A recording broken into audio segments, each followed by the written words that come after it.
Hey everyone, it's Mike, and I'm back from my 2-month binge of Warcraft play to get you guys and gals some more content. So make sure you click on the subscribe button, as I will have some really cool stuff to catch up on in the next coming weeks.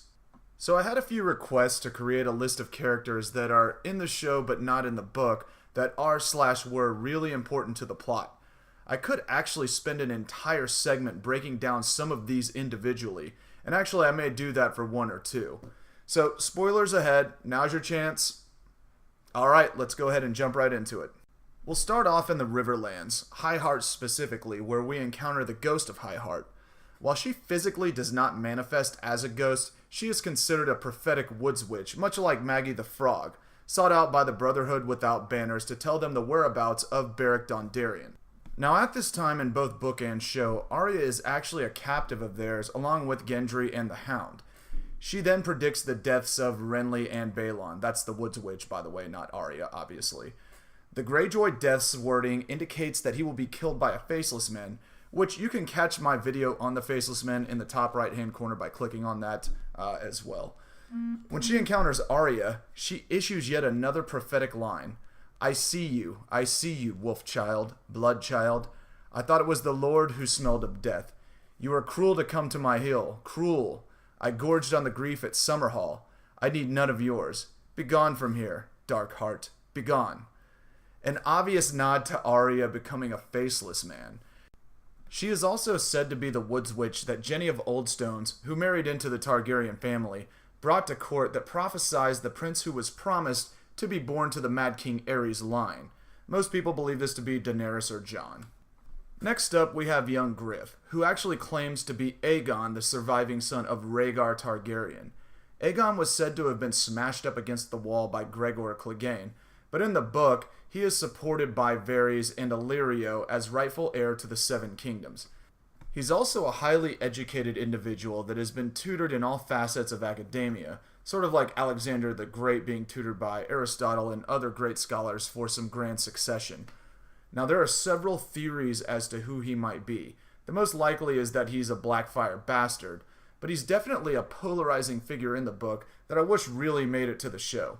For those of you unfamiliar with the Blackfyre name, that is essentially a group of Targaryen bastards that actually had a huge rebellion in the book.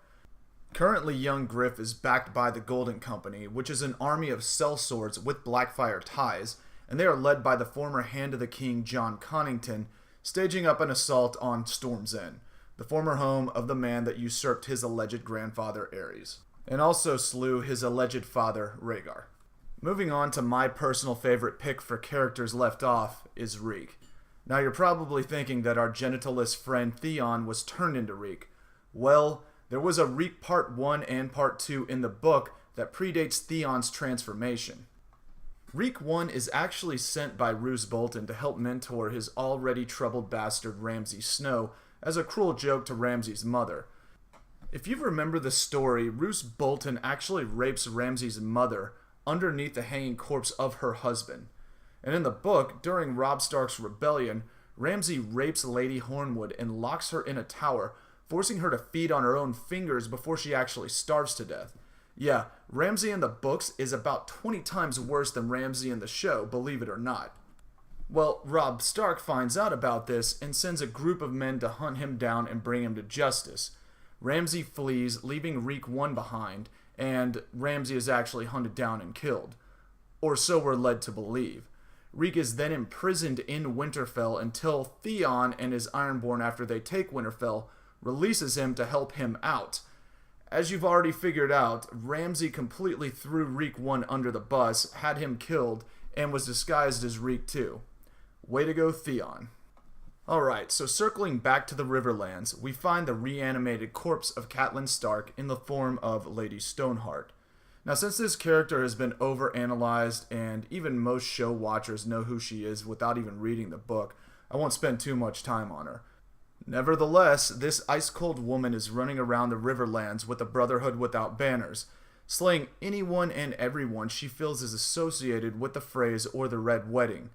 I'm fairly certain that HBO left this character out because it would diminish the Season 5 cliffhanger of whether or not Jon Snow is dead. Yes, they did bring back Beric Dondarrion in the show, but that was just a primer used on a minor character to create conversation amongst the viewers. Bringing back Catelyn Stark would have been two major characters, and while it's super cool in the books, that doesn't always translate to good TV. Now let's move on to a Greyjoy who doesn't look like he's going to make an appearance in the show. Victarion Greyjoy is the younger brother of Balon and Euron, and captain of the Iron Victory. He's your typical Ironborn character, crass, barbaric, uneducated, etc., etc. George R.R. Martin has referred to him as basically just a dumb brute, and that's a direct quote. So Euron, being the total sack of shit brother and person in general that he is, seduced and impregnated Victarion's salt wife. Now, obviously to address the situation, Victarion beat her to death to retain his honor. Yeah. You may be wondering why he didn't just kill Euron while he was at it, but there's such a serious taboo about kinslaying in this world. Think about when Roose contemplated killing his infant son Ramsay, but didn't because it would have been kinslaying. In A Feast for Crows, after Euron claims the Salt Throne, he sends Victarion to Meereen to ask Daenerys for his hand in marriage. But Victarion's plan is to take her for his own. He also has a red priest that he found near death at sea that is now part of his crew, so he actually worships both R'hllor and the Drowned God. And lastly, but certainly not leastly, we have Patchface. And I am really disappointed they didn't include this guy on the show. Patchface, whose name results from a patch tattoo that covers his entire face, is Dragonstone's fool that was originally found by Steffon Baratheon, that's Stannis, Renly, and Robert's dad, while on a trip to Volantis. His cleverness and wit impressed Lord Baratheon so much that he bought the Jester's freedom to bring him back to Storm's End. He actually remarks that he might even make Stannis laugh. As Renly, Stannis, and Robert watched their parents' ship enter the bay, the boat sank, killing everyone on board. 3 days later, Patchface is washed ashore and thought to be dead. He manages to cough up all the water and survive, and he awakens, but he returns with a broken mind and what appears to be amnesia. He became the Fool of Dragonstone and is friends with Shireen in the books. He is subject to much speculation due to his fragmented prophecies that he sings to Shireen. He predicts the Red Wedding, amongst other things. When he's at the wall with Stannis and company, Melisandre remarks that Patchface is dangerous, and she has seen him in the flames with blood on his lips. Now to me, if Melisandre is remarking that somebody is dangerous, we probably need to take note of that. He's probably going to play an important role in some sort of upcoming battle, if not the grand picture for the battle for the Dawn. Sounds like Patchface deserves his own video. And that wraps things up for this video. There are so many more characters in the book that were left out of the show, like fan favorite Strong Belwas, Makoro, who is another red priest that rides around with Victarion, Quentin Martell, the list goes on and on.